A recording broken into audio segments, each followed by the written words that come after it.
Selamat siang, teman-teman dan Pak dosen. Kami kelompok 13, ada saya Daud Samoi dan teman saya Gremis Nenosaban. Di sini kami akan memaparkan mengenai biografi singkat, penemuan, dan manfaat penemuan dari seorang sejarawan bernama Carl Theodor Wilhelm Weierstrass. Baik, yang pertama biografi singkat. Carl Theodor Wilhelm Weierstrass ialah seorang matematikawan Prusia yang mengembangkan teori lengkap tentang deret fungsi dan menyusun legitimasi operasi-operasi yang demikian sebagai pengintegralan dan pendiferensialan suku demi suku. Beliau lahir pada tanggal 31 Oktober 1815 di Ostenfeld, Province of Westphalia, Kerajaan Prusia. Beliau meninggal pada tanggal 19 Februari 1897 pada umur ke-81 tahun di Berlin, Province of Brandenburg, Kerajaan Prusia. Beliau seorang berkebangsaan Jerman. Orang tua beliau, ayah Wilhelm Weierstrass dan ibu Theodora von der Forst. Beliau menjenjang pendidikan di yang pertama University of Münster pada tahun 1838 sampai 1840 dan kedua di Universitas Bonn pada tahun 1834 sampai 1838. Beliau dikenal dengan fungsi Weierstrass dan pernah mendapatkan penghargaan Copley Medal pada tahun 1895. Selanjutnya kita masuk pada penemuan dari Carl Weierstrass. Yang pertama, fungsi Weierstrass. Fungsi Weierstrass adalah fungsi yang terkenal karena fungsi ini adalah fungsi yang kontinu dimanapun, tetapi fungsi ini tidak dapat didiferensialkan dimanapun. Karena itulah fungsi ini menjadi fungsi aneh atau istimewa dalam matematika, karena setiap fungsi yang kontinu seharusnya dapat didiferensialkan. Kita bisa lihat pada gambar grafik di samping. Pada grafik di samping terlihat kurvanya sangat terjal dan tidak mulus. Oleh karena itu, fungsi ini tidak dapat didiferensialkan. Demonstrasi Weierstrass bahwa kontinuitas tidak menyiratkan hampir di mana-mana di diferensiasi, menjungkir balikan matematika, menjungkir balikan beberapa bukti yang mengandalkan intuisi geometris, dan definisi keharusan yang kabur. Fungsi ini pernah dikecam oleh orang-orang sezamannya, antara lain Henry Poincare dan Charles Hermite.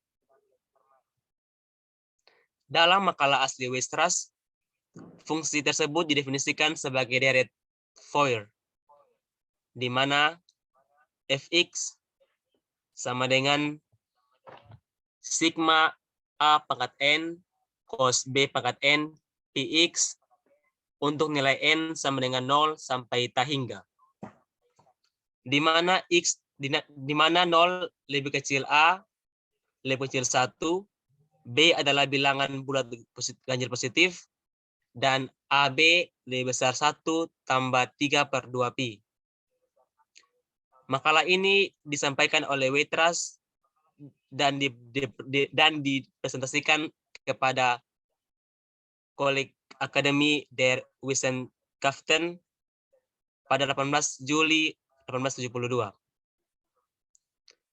Selanjutnya penemuan tentang limit fungsi. Konsep limit fungsi telah muncul pada tahun 1680-an pada saat Isaac Newton dan Gottfried Leibniz mengalami kesulitan pada saat melakukan perhitungan kalkulus. Akan tetapi, baru 2 abad kemudian, Carl Weierstrass memberikan definisi limit yang lebih tepat.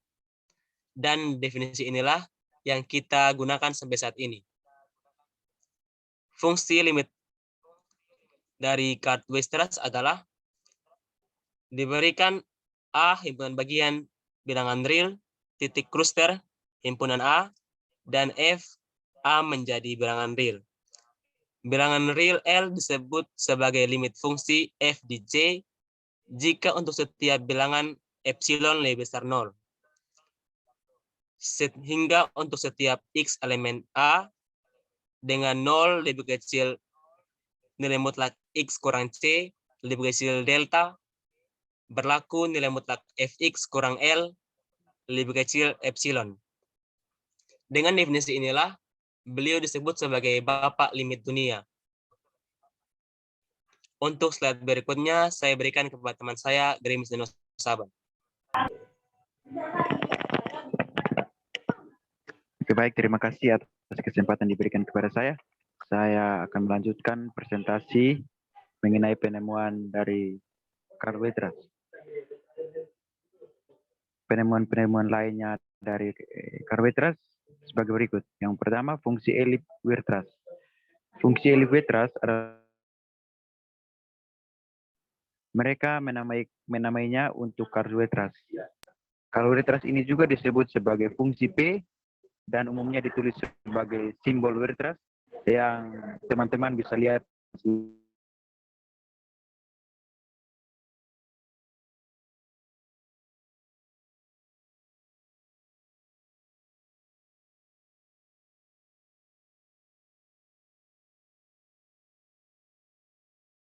dengan nokta W1 dan W2 ditarifkan sebagai ensiklopedia.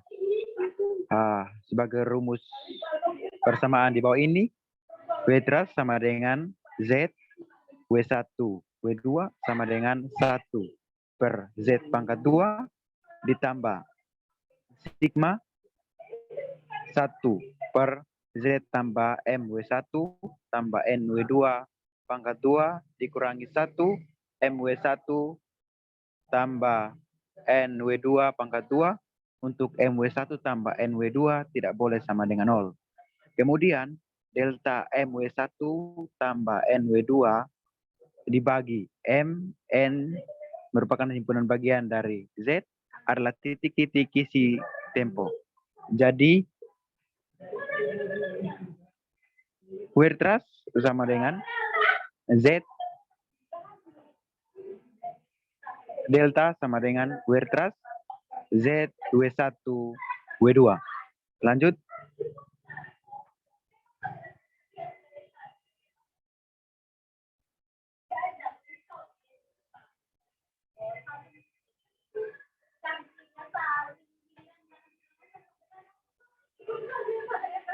Berikut teorema-teorema yang dikemukakan oleh Carl Weierstrass. Yang pertama, teorema aproksimasi Weierstrass. Dalam teorema ini menyatakan bahwa untuk setiap fungsi kontinu dapat diproklamasi dengan menggunakan polinomial. Secara matematis, untuk setiap fungsi kontinu terdapat polinomial yang konvergen seragam ke fungsi kontinu tersebut. Teorema yang kedua yaitu teorema pendekatan Weierstrass. Dalam teorema ini menyatakan bahwa fungsi real kontinu yang didefinisikan pada selang tertutup dan terbatas dapat didekati secara seragam oleh barisan suku banyak. Dalam teorema ini, keluarga suku banyak sebagai struktur matematika disebut aljabar. Teorema yang ketiga yaitu teorema Lindemann-Weierstrass. Dalam teorema ini menyatakan juga jika A1 sampai AN adalah bilangan aljabar yang secara linear independen sepanjang bilangan rasional Q, maka epsilon A1 sampai epsilon AN juga akan secara aljabar independen sepanjang Q. Lanjut.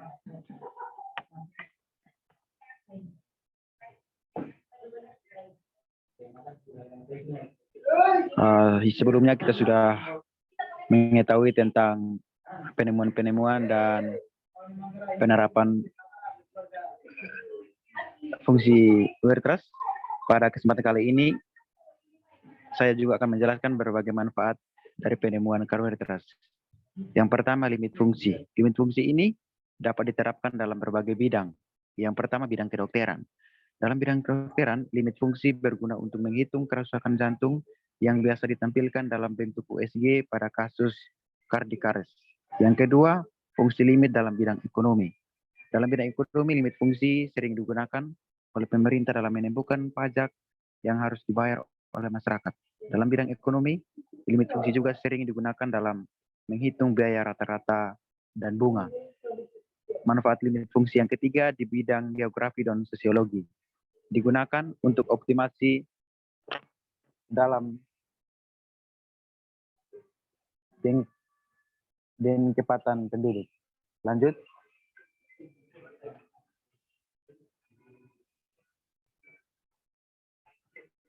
Yang kedua, manfaat penemuan KWTS yang kedua yaitu elips. Elips juga dapat diterapkan dalam berbagai bidang. Yang pertama, bidang kedokteran. Elips berfungsi dalam bidang kedokteran dikala melaksanakan litotripsi. Proses ini yaitu bab mekanisme medik untuk mengobati kencing batuk. Yang kedua, elips juga bisa digunakan untuk menentukan jarak.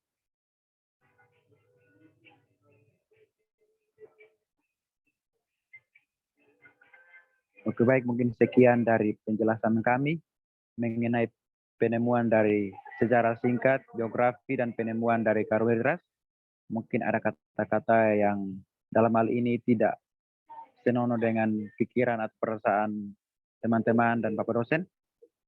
Pada saat ini saya mohon maaf, kiranya presentasi kali ini bisa membentuk kita menjadi